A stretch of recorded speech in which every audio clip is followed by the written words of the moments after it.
Welcome to Open BxRx Tuesday on BronxNet. I'm your host, Kibin Alleyne, and I'd like to invite you to get social with us at BronxNet TV on Instagram and Twitter, and BronxNet Community Television on Facebook. The mayor's effort to remove illegal guns off the streets may be the cause of the rise in stop and frisk. Stop and frisk is the act of searching random people and suspects on the street for weapons or illegal substances. Known as a discriminatory practice, many advocates are voicing their concerns. Joining me to discuss stop and frisk and what this could mean for the people of New York is the senior staff attorney for the New York Civil Liberties Union, Daniel Lambright. Daniel, thank you so much for joining me. Thank you for having me. Now, I talked a little bit about stop and frisk, but can you tell us a little bit more about this act in general and, what was stop and frisk designed to do? So, to back up, in New York, officers can stop people on the street if they have founded suspicion that the person is engaged in criminal activity. At that point, they can frisk somebody if they have a reasonable suspicion that that individual is carrying a weapon or is dangerous to other people or the officer themselves. So in that case, the frisk is supposed to be protective, primarily for the officer, such that the officer doesn't get harmed. The stop and frisk program, the stated purpose was to get guns off the street, which it failed to do. In reality, it's functioned as a method of socially controlling Black and brown men. And here's what I mean by this. When he was a state senator, current Mayor Adams stated that the police commissioner at the time, Ray Kelly, informed him that the NYPD's stop and frisk program targeted and focused on Black men and Latino men because Ray Kelly wanted to instill fear in them that every time that they left their homes, they would be targeted by police. Well, I'm really glad that you kind of gave us a little bit background on that. Can you talk a little bit more about the history of stop and frisk? When did this actually begin? And I understand that, people are getting more concerned about it. So was it banned at any point? Can you talk a little bit about that? Yeah, so protective frisk have been around since the Supreme Court's decision in Terry. But in 1999, after the murder of Amadou Diallo, the New York AG's office did an investigation into the NYPD. And the AG found that the NYPD was stopping and frisking Black and Latino men disproportionate to their involvement in any crimes. And this led to a lawsuit, Daniels v. City of New York, which the city agreed to institute a policy that they wouldn't conduct certain stops and frisks based on race. And there were data monitoring and reporting requirements. However, in the mid 2000s, it became apparent through leaked statements and reporting that the NYPD was still engaging in policy and practice of mass stopping Black and brown men and frisking them based on race without individualized suspicion.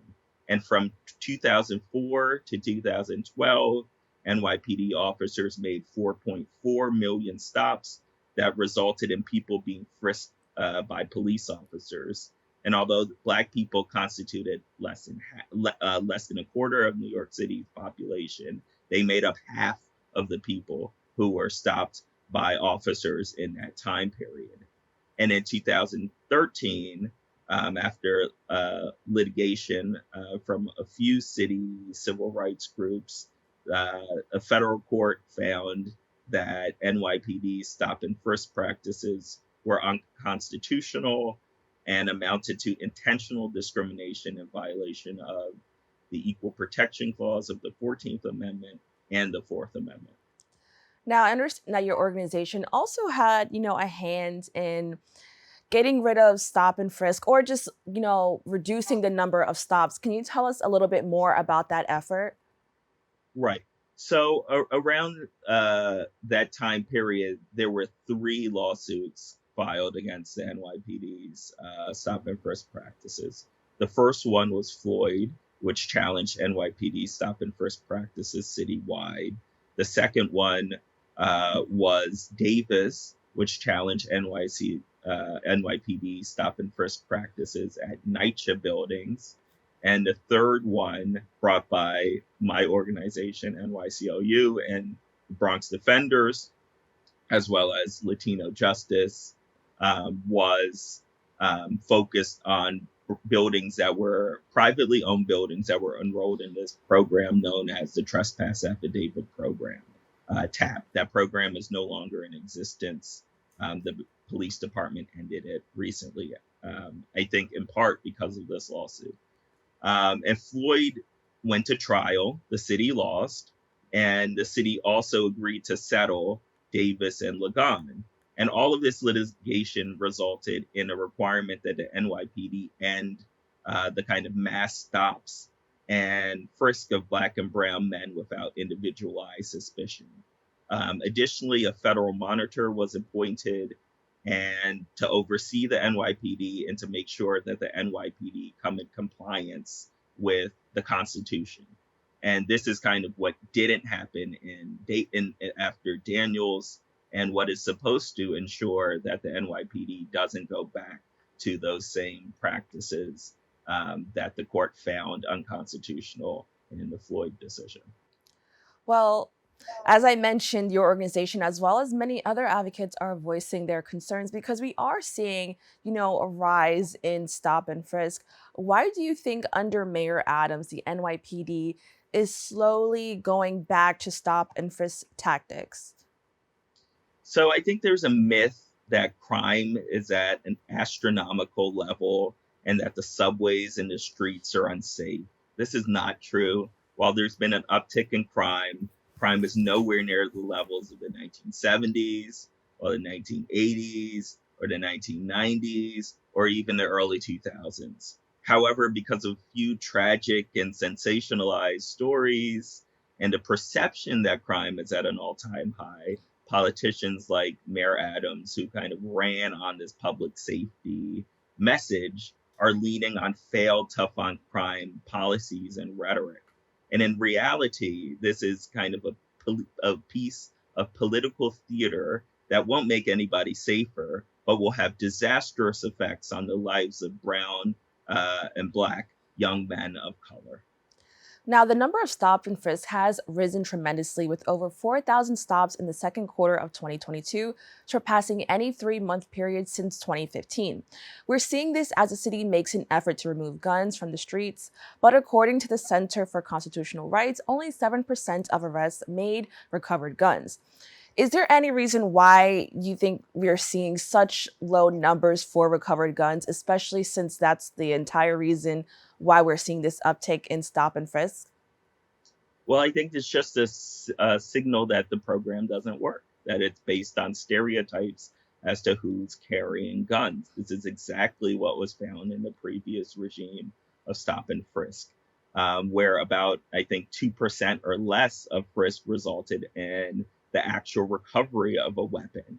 And when actually the fascinating part of the data is that when white people were stopped and frisked, officers were more likely to recover a weapon than when Black and brown men were stopped and frisked.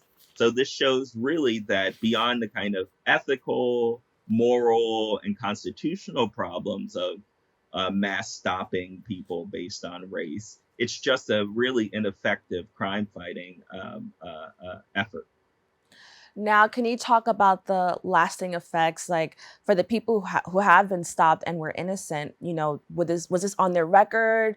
Did this follow them around? Can you just talk a little bit about that? Yeah, so there's several lasting kind of effects of stop and frisk. Police encounters may increase the risk of individuals getting future felonies. So, for example, the NYPD was using reports generated from stop and frisk that were supposed to be sealed to investigate people. And this is what the Bronx Defenders brought a lawsuit about in 2018 or 2019. And additionally, because the focus of the stop and frisk regime was on young men of color, it meant that many school-age children were stopped and frisked by police. They were pushed up against walls and frisked, as former Mayor Bloomberg, endorsed. And there's studies suggesting that those students, those young Black and brown men, experience adverse consequences in education as a result of being stopped and frisked. So higher dropout rates, poorer performance in school based on their experiences with the NYPD. Additionally, there's just the harm of being excluded from the public space, the fear of people unable to go out in public without being harassed by police, and additional fears and problems being marked as a criminal based solely on race and ethnicity. Now we're, nearing the end of our segment. Can you just let everybody know what they can do to stay updated about this? And, how can New Yorkers remain vigilant regarding stop and frisk? So there are a few ways. I think you can continue to kind of come to our site, the New York Civil Liberties Union's website. We give reports, we publish reports about it. Additionally, there's, like I said before, we're in a federal monitorship. You can go and read the federal monitors reports at nypdmonitor.org. You can also attempt to contact the federal monitor. You can also attempt to contact the NYCLU if you believe that officers are engaging in widespread stop and frisk practices. These are all of the ways that you can stay informed and you can stay active about what's going on. Reach out, as the NYP likes to say, if you see something, say something. All right, Daniel, thank you so much for joining me. Thank you so much for having me. We'll be right back with more Open BxRx Tuesday.